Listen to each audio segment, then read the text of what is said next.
Bond Alauddin জিহাদি, bond Hasan Rahman Hussain Naqshbandi, আমরা জানি বন্ড গোলাম রব্বানী কাসেমি। এই বন্ডগুলো এই ক্লান্তি লগ্ন সময়ে ফিলিস্তিনে গিয়ে আমাদেরকে সত্যটা তুলে ধরতেছেন।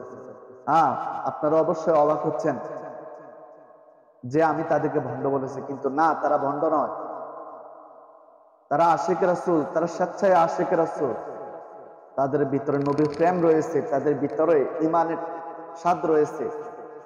এই ক্লান্তি লগ্ন সময়ে তারা ভয়কে উপেক্ষা করে, তারা সেই জালিমদের বিরুদ্ধে তারা বাংলাদেশ থেকে ফিলিস্তিনের জন্য সহায়তা নিয়ে সেখানে গিয়েছেন। সেখানে গিয়ে আমাদের কিছু সত্য আমাদেরকে উপহার দিচ্ছেন। আজকে আমরা তাদেরকে ভণ্ড বলে আখ্যায়িত করেছি। ফিলিস্তিনদের এই কঠিন সময়ে যখন তাদের সাথে দুঃখ ভাগাভাগি করে নিচ্ছে, ঠিক সেই সময় কিছু নামদারি মুসলমান আমার এই বাংলাদেশের কিছু সালাফিবাদের মতবাদের কিছু সংখ্যক আলেম নামে জালেম, তারা সেই ইসরায়েলের পক্ষপাতিত্ব করতেছে। তারা বলতেছে নামাজ, আরে ভাই, আপনার ইমানের শক্তি থাকলে না আপনি নামাজ পড়তেন। আপনার ইমানের শক্তি তো তখনই হবে যখন কোনো মুসলমানের উপর আঘাত করে আপনি যদি কষ্ট পান, তখন আপনার ইমানে স্বাদ পাবেন, ইমানের টেস্ট পাবেন। কিন্তু মুসলমান ক্ষয়ক্ষতি হচ্ছে আর আপনি নামাজ নিয়ে ব্যস্ত আছেন। নামাজ ফরজ কথা সত্য, আল্লাহর বিধান। নামাজের ফায়দা হাসিল করতে গিয়ে আমরা যারা মুসলমান রয়েছি, আমরা যারা ফিলিস্তিনের দিকে তাকিয়ে আছি, আমাদেরকে সেই দিক থেকে মুখ ফিরে আপনি আমাদেরকে নামাজের দোহাই দিয়ে ইহুদিবাদিতার পক্ষপাতিত্ব করতেছেন। এটা আমরা বুঝি। মানুষ আর এত বোকা নয়। এতে প্রায় 200 কোটি মুসলমান রয়েছে এবং প্রায় 52 থেকে 57টি ইসলামিক কান্ট্রি রয়েছে। তার মধ্য থেকে আমরা জানি ফিলিস্তিন সেটা একটি মুসলমান কান্ট্রি, মুসলমান দেশ। মুসলমানদের প্রথম কিবলা বাইতুল মুকাদ্দাসের অঞ্চল, একটি অঞ্চল, সেটা হলো গাজা। সেখানে তারা নির্মমভাবে মুসলমানদেরকে হত্যা করে ফেলতেছে এবং মুসলমানদেরকে গুলি বোমা বর্ষণ করে পাখির মতো উড়িয়ে তাদেরকে দুনিয়া থেকে সরিয়ে দেওয়া হচ্ছে। সে ইসরায়েল কর্তৃক এই নির্মমভাবে নৃশংসভাবে যে হত্যাকাণ্ড চালিয়েছে, এতে করে শুধু মুসলমান নয়, আমরা দেখেছি অন্যান্য বিধর্মীরা পর্যন্ত এর নিন্দা জানিয়েছেন।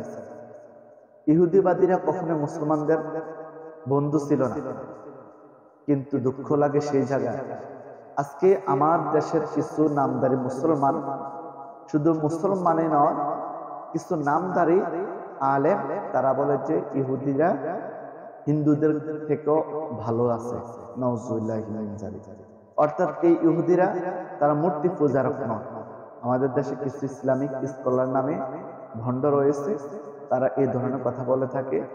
মনে রাখবেন, আপনি যদি সত্যিকার আশিক রাসূল হয়ে থাকেন, আপনি সত্যিকার যদি মুসলিম প্রেমিক হয়ে থাকেন, এই ক্লান্তি লগ্ন সময়ে অনেক আলেমের ভিসা আছে, পাসপোর্ট আছে, যাওয়ার সক্ষমতা রাখে, কিন্তু তারা এই ক্লান্তি লগ্ন সময়ে তারা দেশে থাকে।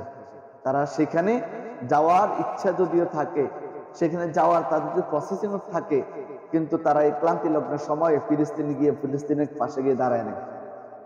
আজকে আমার 3 জন আশিক রাসূল ভাই এই ক্লান্তি লগ্ন সময়ে তারা সেখানে গিয়ে উপস্থিত হয়েছে, আমাদেরকে কিছু সত্য বার্তা দিচ্ছেন, কিন্তু আমরা দেশে বৈশা বৈশা পড়র তাদের বিরুদ্ধে লেখালেখি করি, ফেসবুক সোশ্যাল মিডিয়া গরম করে দিচ্ছি।